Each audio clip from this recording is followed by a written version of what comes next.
అప్పుడప్పుడు మనందరికీ చాలా చిరాగ్గా ఉంటుందండి వంట చేయడానికి. అబ్బా ఇవాళ కూడా వంట చేయాలా, ఒక బ్రేక్ దొరికితే బాగుండు అనిపిస్తుందండి.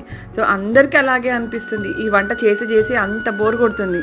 సో అప్పుడు అలాంటి టైంలో మనం వంట చేయకపోయినా మన టైంకి కడుపులో మాత్రం ఆకలేస్తూ ఉంటుంది కదా అండి. సో అలాంటప్పుడు చాలా చిన్న చిన్న రెసిపీస్, ఈజీ రెసిపీస్ చేసుకొని ఇలా తినొచ్చండి. సో చాలా సింపుల్గా మనం జీరా రైస్, ఆలు కర్రీ చేసుకొని హ్యాపీగా తినొచ్చు. ఇంకో ప్రాబ్లం అండి, పిల్లలు ఇంట్లో ఉన్నప్పుడు అబ్బా కూర చూడరా పొయ్యి మీద ఉంది అని అంటే చూసొస్తారండి అంతే. అది మాడుతుందా, అది ఎట్లుంది కండిషన్ అసలు ఏం పట్టించుకోరు. అది మాడిన తర్వాత అమ్మ నువ్వు చూడమన్నావుగా, అంతే నేను చూశాను అంటారు. అది చూసి మరి అది స్టవ్ ఆఫ్ చేయాలా, మరి కర్రీ అయ్యిందా అనే ఆలోచనే ఉండదండి. పిల్లలు ఇంట్లో ఉంటే ఒక చిరాకు, లేకుంటే ఒక చిరాకు.